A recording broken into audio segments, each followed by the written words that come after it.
Hello दोस्तों, इस video में हम DSSB यानी Delhi subordinate service selection board की तरफ से वैकेंसीज आई है और वैकेंसी खासकर हम लोग पोस्ट ITI के बारे में देखने वाले हैं कि ITI की पोस्ट के लिए कितनी वैकेंसीज आई है, क्या एग्जाम पैटर्न होने वाला है, क्या एग्जाम फी होने वाली है, क्या सिलेबस होने वाला है। ये सब जानकारी हम इस वीडियो में आगे देखने वाले हैं। एग्जाम फॉर्म भरने की डेट है 16 जून एंड फॉर्म भरने का आखिरी दिन रहेगा 15 जुलाई तक आप फॉर्म भर सकते हैं। सबसे पहले हम बात करते हैं पोस्ट नेम यानी फीटर ग्रेड सेकंड की, जिसका पोस्ट कोड है 35/26। ये इसमें टोटल वैकेंसीज आई है 36। फिर दूसरा पोस्ट है लिफ्ट ऑपरेटर, जिसका पोस्ट कोड है 36/26। इसकी टोटल वैकेंसीज आई है 13। और फिर उसके बाद है असिस्टेंट ऑपरेटर कम मैकेनिक, जिसका पोस्ट कोड है 37/26। इसकी वैकेंसीज आई है टोटल वैकेंसीज 15। फिर उसके बाद है पोस्ट का नेम सब स्टेशन अप्रेंटिस, जिसकी वैकेंसीज टोटल आई है 37 और पोस्ट कोड है 38/26। इसका आप पोस्ट कोड का नंबर ध्यान में रखिएगा। ITI के बेसिस पर इस बार टोटल 101 वैकेंसीज निकली हुई है। आइए डिटेल में जानते हैं। सबसे पहले पोस्ट कोड यानी 35/26 पोस्ट का नाम है फीटर ग्रेड सेकंड। इसमें टोटल वैकेंसीज आपको पता है 36 है, जिसमें से डिस्ट्रीब्यूशन किया गया है UR को 17, OBC को 9 दिया है, SC को 5, ST को 2, EWS को 3 दिया गया है। और एजुकेशनल क्वालिफिकेशन यानी आपको इसमें सर्टिफिकेट चाहिए ट्रेड ऑफ प्लम्बर का फ्रॉम रिकॉग्नाइज्ड यूनिवर्सिटी, और साथ ही साथ 1 ईयर का एक्सपीरियंस चाहिए in handling of water distribution network of CI and GI pipes and their accessories. और इसमें एक्सपीरियंस आपको यही जो एसेंशियल में लिखा गया ना, यहाँ जो मेंशन किया गया एसेंशियल में एक्सपीरियंस 1 साल का, वही चाहिए और कुछ भी नहीं चाहिए। फिर उसके बाद इसमें पे स्केल आप देख सकते हैं।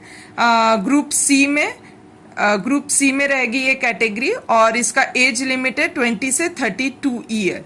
अब हम बात करते हैं लिफ्ट ऑपरेटर।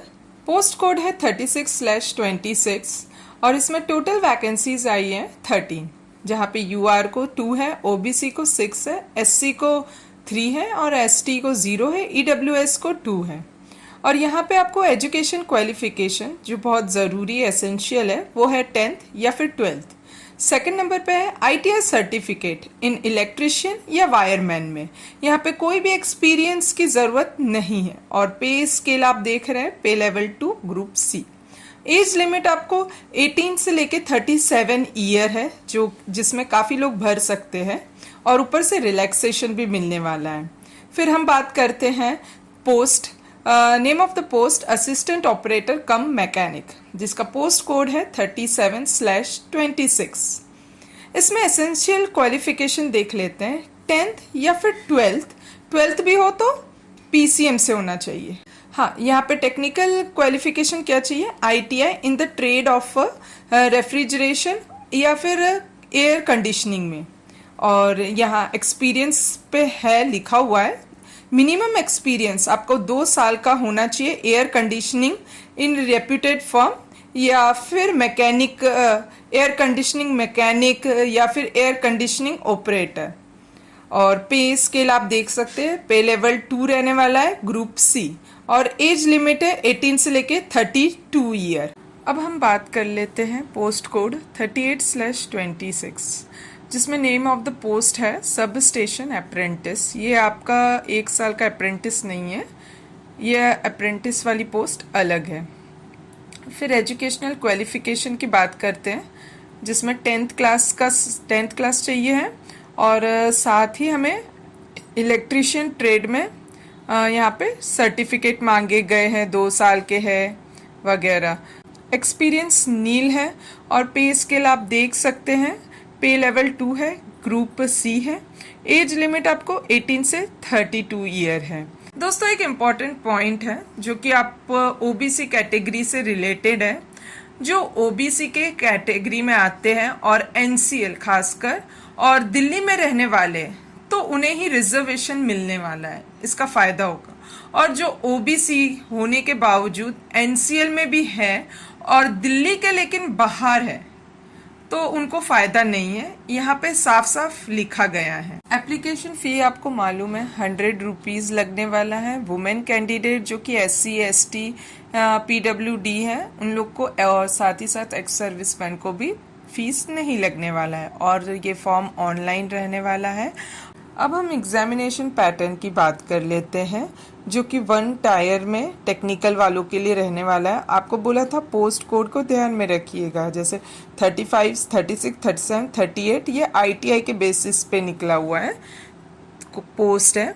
फिर उसके बाद यहाँ पे टाइम ड्यूरेशन आपको 2 आवर मिलने वाला है। टोटल क्वेश्चन 200 रहने वाले हैं, टोटल मार्क्स 200 रहेगा, और ग्रैंड टोटल यानी 200 का पेपर रहने वाला है, जिसमें से सेक्शन A और सेक्शन B 2 पार्ट कर दिए गए हैं। सेक्शन A में आपको general awareness, general intelligence and reasoning ability, arithmetical and numerical ability, test of Hindi language and comprehension, test of English language and comprehension, जो कि 20 मार्क, हर एक सेक्शन 20 मार्क का रहने वाला है। 100 क्वेश्चन 100 मार्क का रहने वाला है। अब सेक्शन B की बात कर लेते हैं। ये आपके ट्रेड से रिलेटेड क्वेश्चन होने वाले हैं। यहाँ पे लिखा है MCQ of 1 mark each on the subject concern, और 100 क्वेश्चन 100 मार्क का है।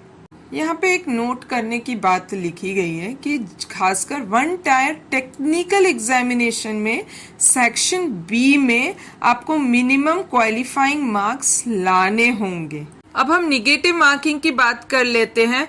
0.25 will be the negative marking रहने वाला है, और एग्जाम पेपर जो है वो हिंदी और इंग्लिश दोनों में आपको मिलने वाला है, लेकिन एक्सेप्ट लैंग्वेज पेपर इंग्लिश वाले इंग्लिश में ही रहेंगे।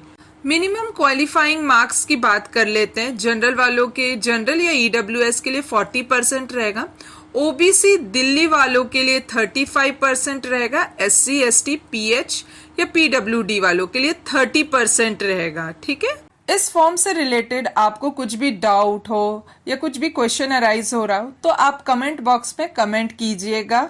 और all the best and like and subscribe my channel. Thank you.